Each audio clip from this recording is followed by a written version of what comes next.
countdown begins. Every moment counts. Now, for the believer, it's not where you'll spend eternity. For the believer, it's how you'll spend eternity. The decisions you make today determine where and how you will spend eternity. You will not be judged on what you did. You will be judged in the light of what you were called to do. At the zenith hour, there's no second chance. Whatever we do in this zero time determines how we're going to spend eternity. Life is but a vapor. If you really want to know the truth, every one of us are going to touch people's lives if we just do what we're called to do. This 12-part series will challenge you to confront your motives, making your life count from this moment on as you face your own eternity with great confidence on Judgment Day. Hora 12! A noiva está chegando. Você já parou para pensar que a gente vai realmente deixar essa cidade para sempre? E eu fico, uau, cara! Isso vai ser muito bom, certo? Então deixa eu dizer, estamos na hora 12 e algo veio ao meu coração. Antes de eu pregar a última sessão, eu estava no meu quarto de hotel hoje, e foi o seguinte, eu falei sobre multiplicação, sabe, nas últimas 2 horas, e, sabe, eu fiquei pensando em vocês nesta igreja, porque, sabe, o pastor Rob e Linda são um dos casais mais fantásticos que eu conheci, e Rob disse para mim anos atrás, ele disse, você pode vir gravar aqui sempre que quiser, pagaremos todas as despesas, apenas queremos a palavra de Deus indo adiante, Deus nos deu esse equipamento. Quantos ministros fariam isso? Sabem? Sim, eu aplaudo vocês. E eu quero me certificar que isso fique gravado nessa 12ª hora, porque, sabem, nós, na verdade, estimamos, sabe, temos 4 caras na nossa equipe que são pastores auxiliares e ministramos a eles. E sabe, às vezes passamos 40 minutos ministrando para eles, porque sabemos que o papel de pastor é quase mais do que qualquer outro, pesado às vezes. E veja, eu começo a engasgar de emoção porque eu amo pastores. Pastores passam por coisas que vocês nunca entenderão. E para vocês que estão assistindo aí o vídeo agora, tem a sua igreja, vocês não entenderão, porque eu falo com esses caras, eu digo, a sua primeira prioridade é falar com esses caras, ministrar a eles. E sabe, temos relação com 10.000 igrejas. E 10.000 igrejas receberão esse currículo e tudo foi feito na sua igreja. Vocês percebem que agora vocês tocaram, sabe, estamos falando, sabe, quase 1.000 na Austrália, todos os Estados Unidos e alguns na Grã-Bretanha. Vocês tocaram todas essas igrejas, porque seus líderes disseram, queremos semear isso. Vocês são povo do reino. Do reino, obrigado Rob e Linda Thompson, eu mal consigo agradecer. Obrigado. Sim, Senhor, eu aplaudo vocês. Então eu quero me certificar que isso fique gravado, porque eu amo quando a mentalidade do reino é mostrada. Isso é um exemplo, queremos mostrar ao povo de Deus. Entendem o que eu digo, amém? Certo? É hora 12. Rapaz, isso é muito bom. Vá comigo para Romanos 14. Romanos 14. Quantos sabem que nas últimas horas eu falei sobre edificar o reino, mas dividimos isso em 2 partes e a segunda foi qual? Nossa influência pessoal, certo? Então agora vamos falar especificamente, embora tenhamos falado isso nas horas da multiplicação, vamos falar especificamente da nossa influência pessoal. Deixe-me ler, seremos recompensados ou sofreremos perdas com relação à nossa influência na vida de outros. Isso não será resultado somente dos nossos ministérios, mas também da nossa caminhada pessoal. Repitam, caminhada pessoal. A forma como vivemos e tratamos outros. Paulo diz em 2 Timóteo capítulo 3... Verso 10, na Nova Tradução Viva, mas vocês sabem como eu vivo e qual é o meu propósito na vida. Conhecem minha fé, por quanto tempo sofri, conhecem meu amor e minha paciente perseverança. Vocês veem como ele está indicando o seu caráter, o que Deus desenvolveu em sua vida, a integridade pela qual ele vive, a natureza na qual ele vive e não só o seu ministério. Estão comigo? Se nós vemos pessoas como inferiores, as trataremos assim. Não consideraremos o que precisam e falaremos de cima para baixo. Eu vou dizer de novo. Se vemos as pessoas inferiores a nós, as trataremos assim, não cuidaremos do que elas precisam e falaremos de cima para baixo. Foi por isso que o apóstolo Paulo, em 56 DC, disse, eu sou o menor dos apóstolos, eu sou o último da fila dos pregadores. É assim que ele via a si mesmo. Mas então, 7 anos depois, em 63 DC, ele escreveu aos Efésios e disse: para mim que sou o menor dos menores de todos os santos. Então ele progrediu de ser o menor dos pregadores e depois de alguns anos ele era o menor dos santos. E pouco antes dele ser decapitado em 65 DC, ele escreveu uma carta a Timóteo e disse: Cristo Jesus veio ao mundo salvar pecadores, dos quais eu sou o principal. Ele foi ao fundo do poço de toda a humanidade.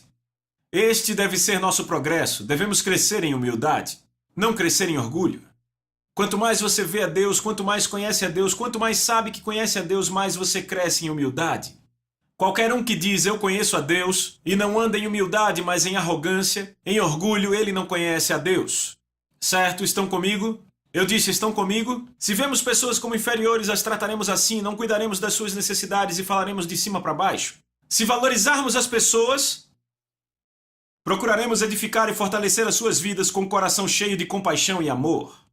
Se vemos as pessoas como fontes, as usaremos, principalmente quando nossas vontades e desejos são postas acima do seu valor. Se vemos pessoas como seres criados à imagem de Deus, extremamente preciosos e valiosos, então nossa motivação será abençoar outros, mesmo que pareça que seja às nossas próprias custas. Eu era uma pessoa muito egoísta antes de ser salva. Minha mãe costumava chorar. Eu lembro que ela dizia, você é muito egoísta. E eu era. Então, quando eu fui salvo em 79, o Espírito Santo teve que atacar as fortalezas do meu egoísmo. E eu vou dizer, os primeiros 10 anos foram difíceis. E uma das fortalezas, como resultado do egoísmo na minha vida, era a lascívia sexual. Deus me libertou deste espírito, dessa fortaleza em minha vida em 5 de maio de 1985. Era o fim de um jejum de 4 dias. E quando eu me libertei da lascívia, Deus começou a renovar o espírito da minha mente. E o que aconteceu foi que a atitude de Deus começou a crescer no meu coração para com as mulheres. E eu percebi que tudo o que a lascívia sexual faz é reduzir uma mulher a um pedaço de carne. E o que aconteceu foi que Deus começou a colocar a sua visão no meu coração. Lembra que a Bíblia diz, seja renovado no espírito da sua mente? De repente eu comecei a ver as mulheres como filhas de Deus, criadas à imagem e semelhança dele. E o que aconteceu foi que à medida que ele desenvolveu isso em mim, eu costumava, sabe, quando eu via alguma propaganda passando, aquilo era tão difícil de resistir se eu via algum material pornográfico. Então, se eu tivesse tipo na televisão, como na Europa uma vez, eu mudava os canais, de repente aparecia algo e você, eu começava a ser tomado pela ira e eu dizia, Senhor, só você podia ter feito isso. O egoísmo em mim me fazia ver mulheres como pedaços de carne, mas agora o amor que você semeou em mim, ele cresce e agora eu as vejo criadas à imagem e semelhança de Deus. E então o que acontece é que você começa a falar com as pessoas. Sabe, eu comecei a ver a forma como algumas mulheres eram tratadas dentro da igreja. A razão pela qual as mulheres são tratadas tão mal na igreja é só por egoísmo. Porque as pessoas não permitem que Deus trate do egoísmo que está no coração delas. E então veem as mulheres como fontes ou pedaços de carne, entendem o que eu digo? Isso serve para qualquer um, mas agora eu estou falando de homens, entendem o que eu falo? E então há um lugar onde você chega, onde Deus pode renovar sua mente e renovar seu coração, e você passa a ver as pessoas como preciosas e valiosas como Ele vê, entendem o que eu digo? Isso é algo que você precisa cooperar com o Espírito Santo e deixá-lo desenvolver isso em você. Quanto mais velho você fica, quanto mais bem sucedido no ministério, vamos dizer assim, mais você deveria valorizar pessoas. Às vezes eu fico um pouco preocupado com pessoas que cresceram um pouco nos seus ministérios e a forma como falam com garçons e garçonetes, a forma como tratam pessoas, é muito preocupante isso. Então, eu era uma pessoa muito autofocada, mas Deus começou a tratar isso e aquela lascívia saiu e havia outro problema que era resultado do meu egoísmo, que Deus teve que tratar no mesmo período. E sabe, este era muito mais sutil, era muito mais enganoso. No começo dos anos 80, eu odiava confrontos. Eu odiava de verdade. Sabe, eu era o cara que, na verdade, na minha igreja, de 8.000 pessoas, eu era o cara mais popular na minha igreja, era mesmo. Eu ouvia as pessoas falando, rapaz, aquele Bevere, ele é um cara tremendo, ele é um cara legal, ele é tão cheio de amor. Porque, sabe, eu sempre diria algo bom pra você, mesmo que não fosse verdade. Quer saber por quê? Eu odiava o confronto, mas eu não percebia por que eu fazia aquilo. E então uma vez eu estava orando e o Espírito Santo mais uma vez atacando o egoísmo que era disfarçado de ser legal. E o Espírito Santo me disse um dia, você não ama aquelas pessoas? Eu disse, como assim? Ele disse, você não ama eles. Sabe, eu tinha acabado de receber um comentário de alguém, por isso que ele falou aquilo, como John Bevere é legal e amoroso, e ele disse, você não ama essas pessoas. Eu disse, sabe, você sabe que é a voz de Deus, mas você diz, pai, você pegou o filho errado. Eu acho que você se confundiu porque eu sou um dos caras mais populares na minha igreja. Deus disse, você não os ama. Eu disse, por que eu não os amo? Ele disse, você sabe por que você diz coisas legais às pessoas, mesmo não sendo verdade? Eu disse, então, por que eu digo coisas legais não sendo verdade? Ele disse, porque você teme a rejeição delas. Ele disse, então quem é o foco do seu amor, você ou elas? Eu disse, eu acho que sou eu. Se você as amasse, você diria a verdade a elas em amor. E é por isso que muitas vezes ministros não conseguem pregar algumas mensagens no púlpito. É por isso que muitos ministros às vezes não conseguem falar a verdade em amor. Porque eles têm medo da rejeição, têm medo que as pessoas deixem a sua igreja. Graças a Deus isso não ocorre aqui. Pastores chorando já vieram para mim e disseram, sabe, John, se eu aliviar um pouco minha mensagem, eu sei que minha igreja cresce, mas sabe, eu não posso. Sabe, talvez ele tenha uma igreja de 2.000 e veio aquela igreja com 6.000 e diz, sabe, eu podia chegar lá. Se eu aliviasse minha mensagem, mas eu não posso, porque eu amo as pessoas. Quando você ama alguém, você fala a verdade para ele em amor. Então o que aconteceu foi que depois que Deus tratou comigo, eu ainda tinha aquela fortaleza do egoísmo, então agora eu me tornei um pregador muito duro. Então eu fui para o outro extremo, agora eu vou pregar a palavra de Deus, quer vocês gostem ou não. Então quando eu comecei a viajar, na década de 90 eu estava fritando congregações. Rapaz, eu me sentia tão mal, e os pastores assistindo aquilo, eu me sentia tão mal pelos pastores, alguns nem me chamavam. Porque a bagunça que eles tinham que limpar depois que eu ia embora. E eu era um exemplo clássico desta passagem. Deixa eu achar aqui. Aqui, 1 Coríntios 8:1, nova tradução viva. Vocês acham que todos concordam com seu perfeito conhecimento? Enquanto o conhecimento nos faz sentir importante, é o amor que realmente edifica a igreja. Então lá estava eu fritando aquelas congregações. Não tô nem aí se gostam, eu preguei. Mas ainda faltava o amor. Tudo que é nascido de Deus ama, porque Deus é amor. Ele não tem amor, ele é amor. Estão comigo? E então um dia o que aconteceu foi que meu ministério começou a crescer.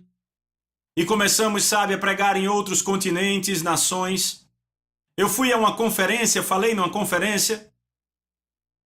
E aquele pastor não ficou feliz com o que eu preguei. Então ele começou a falar de mim. E eu ouvi o que ele estava falando de mim em 4 continentes. 4 continentes? Eu não estou falando de 4 igrejas. Estou falando de 4 continentes. E eu lembro quando isso aconteceu, ele, claro, me escreveu uma carta e eu ouvi isso de outras pessoas também. Eu fiquei devastado. Eu fiquei absolutamente devastado. E o que aconteceu foi que eu comecei a cavar. E eu lembro que no meu porão eu orava toda manhã com tanta paixão. Deus, me dê mais compaixão. Porque o que ele disse de mim foi, John Bevere não tem compaixão. Eu comecei a orar e disse, Deus, me dê mais compaixão, por favor, me dê mais compaixão. E eu comecei a clamar a Deus para ter mais compaixão. E sabe o que aconteceu? Deus começou a agir. E eu lembro, eu estive numa igreja no ano passado, eu já tinha estado nessa igreja por anos e anos e anos, sabe, é uma grande igreja. E o pastor, depois da conferência, ele disse, você se importa se eu for um pouco pessoal? Eu disse, não. Ele disse, sabe, John, você ainda está pregando uma mensagem que é tão poderosa quanto você sempre pregou antes. Ele disse, mas há tanto amor. Ele disse, eu não vi amor antes. Ele disse, agora parece encharcado. de compaixão. Eu fui procurar aquele homem que falou de mim e eu vi em 4 continentes. Sabe, a coisa triste é que a igreja dele se dividiu completamente. E ele perdeu sua eficiência. Eu não sei se foi resultado direto do que ele fez comigo, eu não estou dizendo que foi. E sabe, eu senti tanto por ele, eu procurei por ele, e eu percebi que mesmo ele não tendo a intenção de ser uma bênção para mim, aquele cara foi uma das maiores bênçãos em minha vida. Porque ele me fez cavar. Sabe, eu olho para Judas e Judas foi um dos caras que empurrou Jesus para o seu destino. Foi por isso que quando ele beijou, ele disse... Quando Judas o beijou, ele disse amigo. Ele o chamou de amigo. Porque Judas ajudava Jesus a cumprir seu destino. Eu olho para José e os 10 irmãos dele queriam destruí-lo, mas foram eles que o empurraram para o destino que ele teve. Algumas vezes as pessoas que fazem o pior para você são aquelas pessoas que te empurram para o teu destino. Porque os irmãos de José disseram, vamos destruir o chamado de Deus na vida de José. Ele diz que será um líder, mas vamos destruí-lo. Mas o mais impressionante é que nunca conseguiram destruí-lo. Foram apenas instrumentos que Deus plantou desde a fundação do mundo para que José cumprisse o seu destino. A única pessoa que pode destruir o chamado de Deus na sua vida, aponte seu dedo para você e diga eu. Apenas você pode destruir o chamado de Deus em sua vida. Veja, Israel ficou ofendida com Moisés, mas Deus disse, na verdade estão ofendidos comigo. E a sua ofensa com Deus acabou custando a eles o seu destino. Eles deveriam entrar na terra prometida, mas acabaram morrendo no deserto. Porque eles saíram da vontade de Deus. Estão comigo? Você diz amém?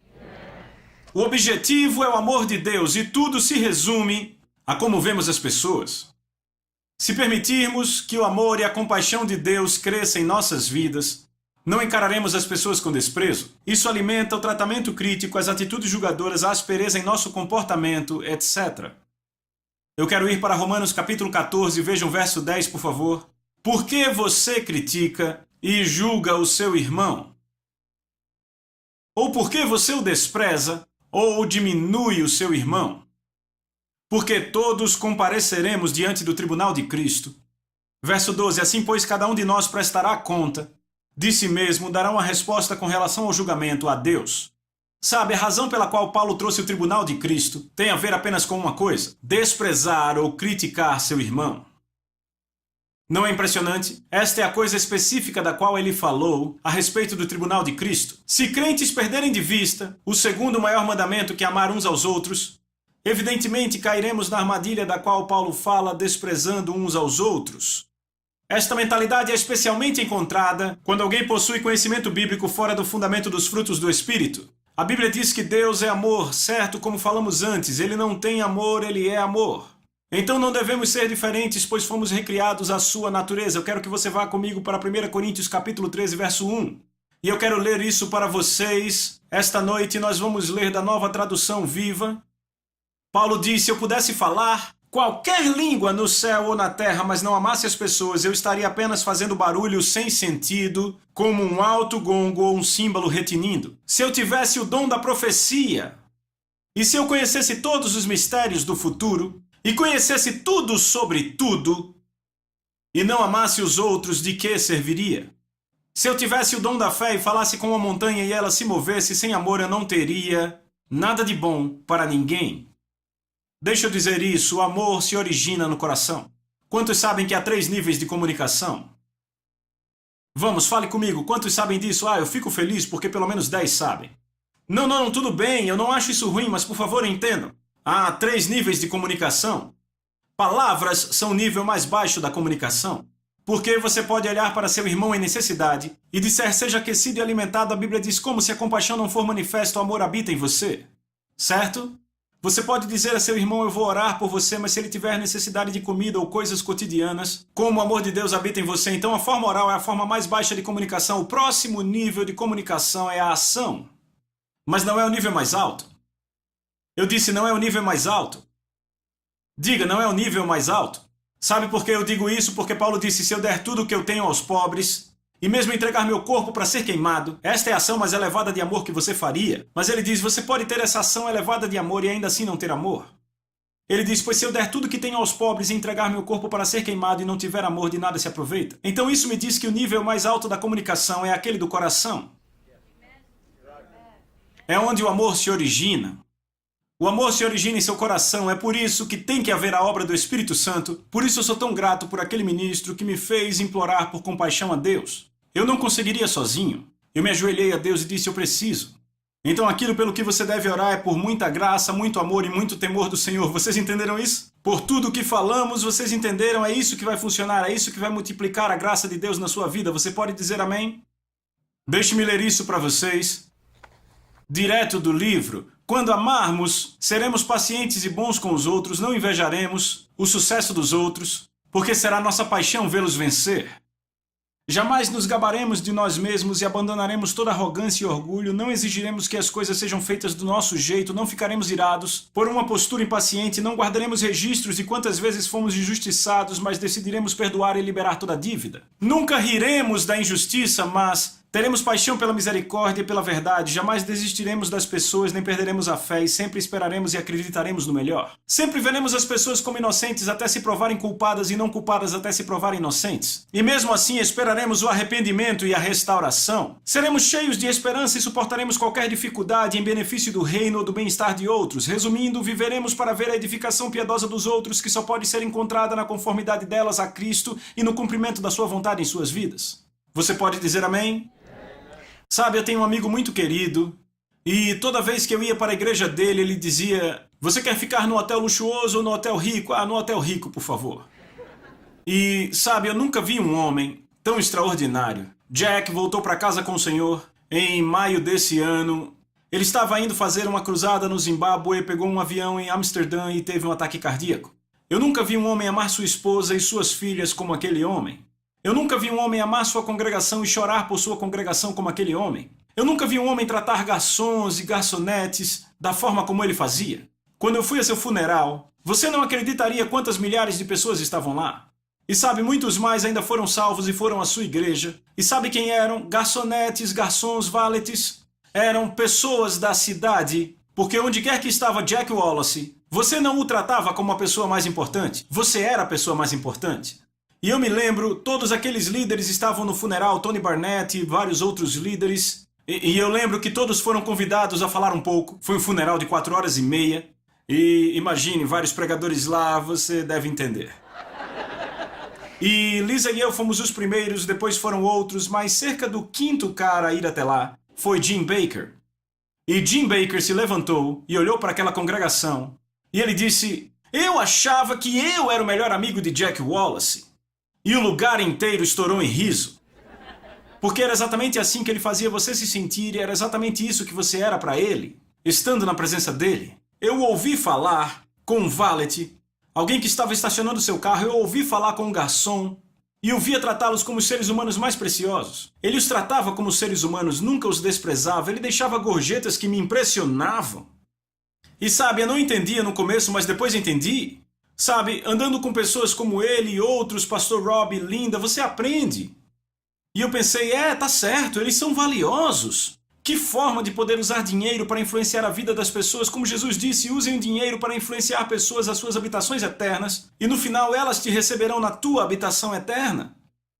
E, sabe, Jack tocou vidas e vidas e vidas e vidas. Ele não foi só fiel ao seu chamado e aos seus dons a construir uma igreja de 4.000 pessoas em Michigan em 10 anos, mas ele também fez com que suas minas se multiplicassem em toda a área da sua vida. Estão comigo? Há outro homem que eu penso quando eu olho alguns indivíduos que mais impactaram a minha vida. Sabia que alguns deles você nunca verá atrás de púlpitos nesta terra, porque não são pregadores. E um homem que eu penso que teve tal profundo impacto na minha vida foi um homem chamado Mike Paulson. Mike foi um cara que trabalhou para a Rockwell International. Eu trabalhei na Rockwell International como engenheiro e ele era contador naquele tempo. Sentávamos próximos um do outro e ele descobriu que eu fui na igreja dele, ele foi na minha igreja e começamos a falar. E eu digo a vocês, Mike era um cara extraordinário. Você ficava perto dele, ele exalava integridade. Mike exalava amor e integridade. E sabe, um homem brilhante. Então chegou um dia e passávamos horas e horas e horas falando. Ele derramava sobre mim. Eu era um bebê cristão, tinha sido salvo há alguns anos apenas. E então eu lembro que eu saí para trabalhar em tempo integral, parei de trabalhar como engenheiro para trabalhar na minha igreja e pouco tempo depois ele também saiu da Rockwell International e começou seu próprio negócio. E sabe, por anos ele fez meu imposto de renda de graça, porque ele via que eu não estava ganhando muito dinheiro. Ele disse: não, John, eu faço para você, eu amo você, eu vou fazer. E eu lembro quando o nosso ministério decolou, ele ajudou o nosso ministério a decolar, ajudou tantos outros ministérios também com seus livros. E sabe, ele tinha também muitos e muitos clientes que eram empresas, porque a empresa dele cresceu muito e de repente ele já estava lá com vários funcionários trabalhando para ele. E recentemente, sabe, eu liguei para o Mike, porque eu lembro que tinha um cara, ele falava muito dele, era um cara que tinha tido uma grande influência na vida do Mike. E eu lembro dele falando desse cara chamado Charlie. Então, quando eu escrevia o livro, eu liguei para o Mike. E eu disse: Mike, sabe, me conte sobre esse cara, Charlie. E ele começou a chorar, mas antes de eu te dizer o que ele falou sobre o Charlie, deixa eu te contar o que eu perguntei a ele nesse telefonema também. Eu disse: Mike, quantos clientes passaram pelo seu escritório de contabilidade desde que você começou? Ele disse: cerca de 12 mil. Eu disse: quantos clientes regulares você tem, aqueles que vão todo ano? Ele disse: cerca de 5 mil. Eu disse: desses 12 mil, a quantos você ministrou? Ele parou um pouco, pensou. Primeiro ele disse: todos. Eu disse: não, Mike, eu quero um número realista. A quantos você realmente ministrou? E ele parou, pensou e 90%. Eu disse: então você ministrou a palavra de Deus a 10 mil pessoas? Ele disse: sim. Eu disse: quantos você levou ao Senhor? Ele disse: John, centenas. Ele disse: semana passada teve um cubano aqui no escritório, eu levei ele ao Senhor e oramos por câncer. E eu fiquei ali impressionado. E eu disse: então me fale do homem que teve grande influência na sua vida. E ele começou a chorar. Ele disse: John, seu nome era Charlie. Ele disse: ele era o zelador de uma fábrica de papel. Ele disse: John, deixa eu te falar da minha família, eu nunca falei antes. Ele estava desmoronando de chorar ao telefone. Ele disse: 6 em 9 dos meus tios e tias terminaram num asilo para loucos. Ele disse: minha mãe terminou num asilo desses. Ele disse: meus 2 avós levaram tiros de outros homens e morreram. Ele disse: esse era meu destino, era para isso que eu caminhava. Ele disse: por problemas financeiros, minha mãe teve que me dar para outra família por 7 anos. E a família para a qual ela me deu era do Charlie. Charlie era o zelador de uma fábrica, e Charlie se sentava e me falava da palavra de Deus. E todo domingo ele me levava para a igreja, e no caminho para a igreja ele me ensinava sobre a palavra de Deus. E ele disse: John, se não fosse pelo Charlie, eu não seria o que sou hoje. Provavelmente estaria num asilo para loucos ou morto. Ele disse: eu seria um viciado em drogas, um alcoólatra. Ele disse: sabe, John, chorando ao telefone, minha filha escreveu algo. Sabe qual era o título da redação para a escola? O maior homem que eu nunca conheci. E ela disse que a redação era sobre o Charlie. O zelador de uma fábrica de papel. Eu quero que você pense nisso. Charlie impactou Mike. Mike alcançou 12 mil pessoas no seu escritório de contabilidade. E quem sabe o efeito dominó disso? Ele levou ao Senhor centenas por sua contabilidade. Quem sabe o efeito dominó disso? E não só isso, ele teve grande influência na minha vida. E nós podemos tocar milhões de vidas. Então todos os milhões que eu tocar serão creditados ao Mike. E todos esses milhões também serão creditados ao Charlie, que impactou o Mike. Charlie multiplicou suas minas grandemente. Isso me lembra uma história real que um dos meus empregados leu para mim recentemente, sobre um ateu chamado Max Jukes e um homem de Deus chamado Jonathan Edwards. Quantos aqui o conhecem? Eis aqui a história. Estão prontos para isso? Max Jukes, o ateu, vivia uma vida ímpia. Ele se casou com uma garota ímpia e dessa união nasceram 310 pessoas que morreram miseráveis. 150 criminosos, 7 eram assassinos, 100 eram bêbados e mais da metade das mulheres eram prostitutas. Seus 540 descendentes custaram ao Estado $500 mil. Como isso foi escrito há muito tempo, talvez já seja $1 milhão. Mas ainda bem que isso funciona para os dois lados. Há o registro de um grande homem de Deus americano chamado Jonathan Edwards. Ele viveu na mesma época que Max Jukes, mas se casou com uma moça piedosa. Foi feita uma investigação sobre os 1.394 descendentes de Jonathan Edwards. 13 se tornaram presidentes de universidades, 65 professores, 3 senadores, 30 juízes, 100 advogados, 60 médicos, 75 oficiais do Exército e Marinha, 100 pregadores e missionários, 60 escritores proeminentes e um vice-presidente dos Estados Unidos. 80 se tornaram funcionários públicos em outras áreas. 295 formados em universidades, entre os quais governadores, ministros em países estrangeiros, seus descendentes não custaram ao Estado um único centavo.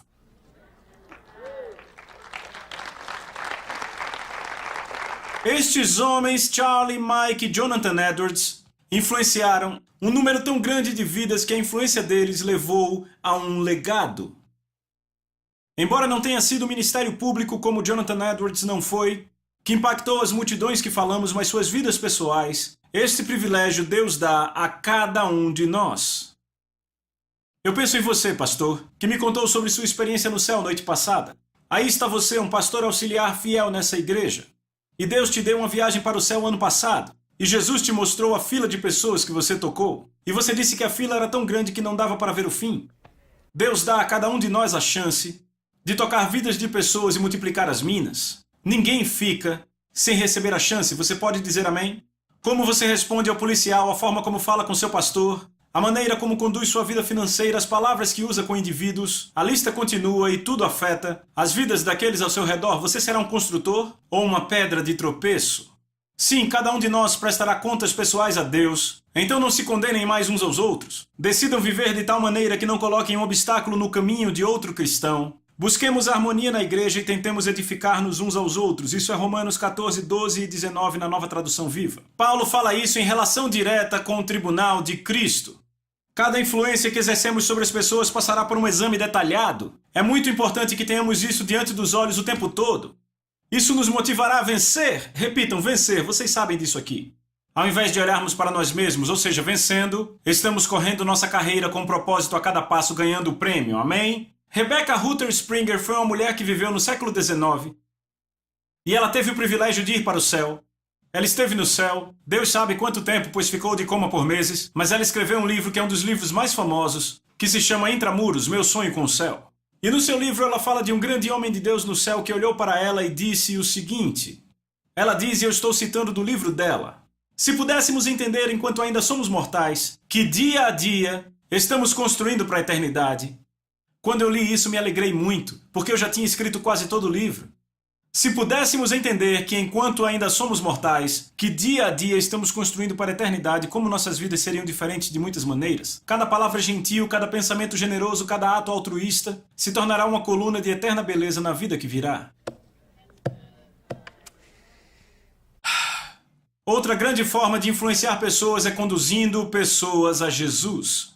Ganhar almas. Deixe-me ler em Provérbios 11:30 na Bíblia Amplificada. O fruto de uma vida justa sem concessões é uma árvore da vida. E aquele que é sábio captura vidas humanas para Deus. Como pescador de homens, ele as acumula e as recebe para a eternidade. Não é uma grande passagem? Como jovem crente, eu costumava sentir a pressão para pregar a cada pessoa com quem eu tinha contato. Eu provavelmente afastei mais pessoas do que ganhei. Mas então, quando fiquei mais velho, eu percebi que o Espírito Santo nos guia. É por isso que Jesus disse, eu só posso fazer o que vejo meu Pai fazer. E eu me tornei um pouco mais maduro, um pouco mais sábio com a forma com a qual lido com as pessoas, entendem?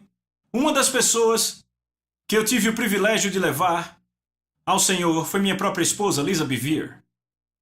Ela era a garota mais selvagem do campus da universidade. Isso não saía da minha boca, saía da boca dos outros. Ela era um animal para festas. Ela caminhou rapidamente para o vício alcoólico. Infelizmente, até hoje, o pai dela ainda é um alcoólatra. E basicamente ele ficou bêbado a vida inteira. Esse era o destino dela, para onde ela ia.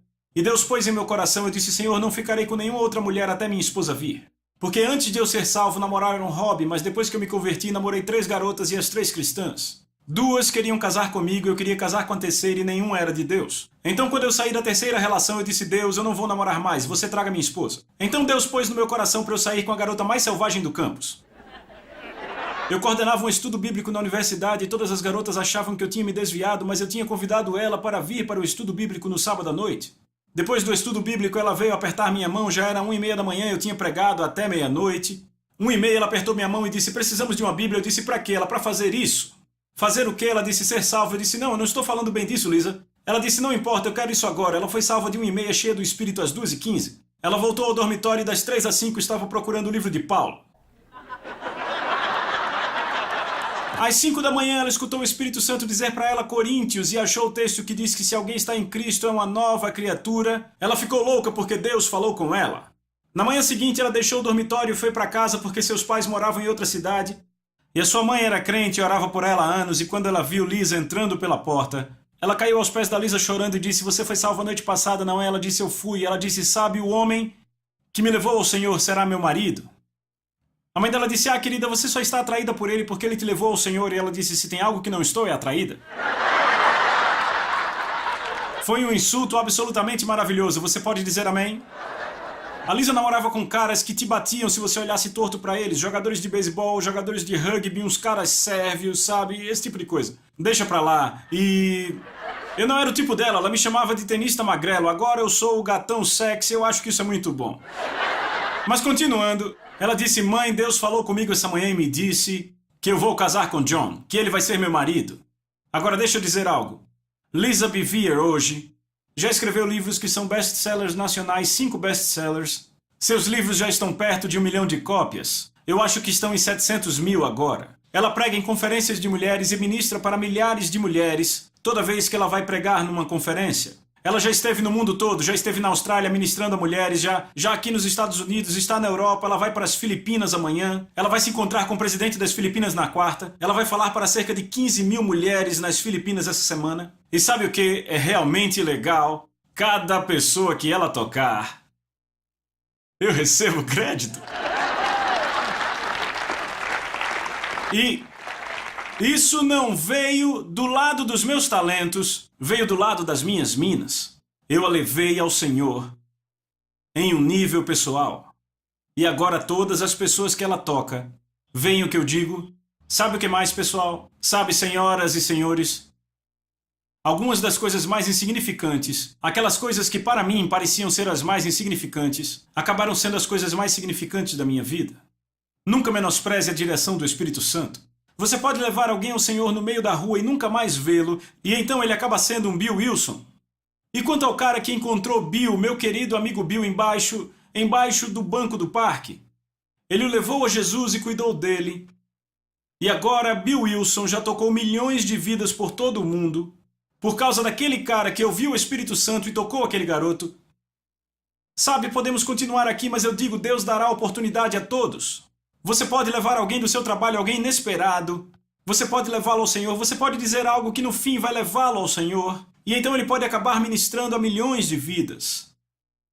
E o que vai acontecer no tribunal de Cristo quando Jesus olhar para você e disser: "Olhe todas as pessoas que você influenciou." E você: "Eu nunca... São milhões? Como eu toquei esses milhões?" Lembra daquele cara que eu pus no seu coração para falar sobre mim? Ele não foi salvo aquele dia. Mas você semeou, e então alguém colheu, e ambos recebem a paga juntos, e ambos se alegram juntos. Você tocou toda essa gente. Tudo é influência de vidas, amigos. Tudo é construir a casa sob medida para Deus. Deixe-me dizer, o tempo é curto. O tempo é curto. Não temos tempo a perder. A Bíblia diz para remirmos o tempo. Ouça, não se torne mais ativo na sua carne, porque você sabe que não constrói nada eterno sem a graça de Deus. Torne-se mais dependente do Espírito Santo. Peça ao Espírito Santo oportunidades para ministrar seu reino eterno para pessoas e influenciar a vida de pessoas. E quando fizer isso, observe, ele abrirá portas. E se você for fiel, ele dará mais. E você é fiel ali e ele dá mais. E você é fiel aqui e ele dá mais. Porque qual a vontade dele para sua vida? Multiplicar. Façam negócios até o voltar, multipliquem suas minas. Amém? Cada um de vocês é um embaixador do reino. A cada um de vocês ele deu a habilidade de tocar almas para todos sempre. Então ouçam. Faça disso um propósito para o resto dos seus dias. Ser movido, impelido, dirigido pela eternidade. Amém? Amém. Obrigado. Deus os abençoe. Deus os abençoe. All of these and many more books, DVDs, CDs, and tapes on the subjects that have burned into the hearts of John and Lisa Bevere. So get in touch with Messenger International today, by mail, phone, or by going online at www.messengerinternational.org.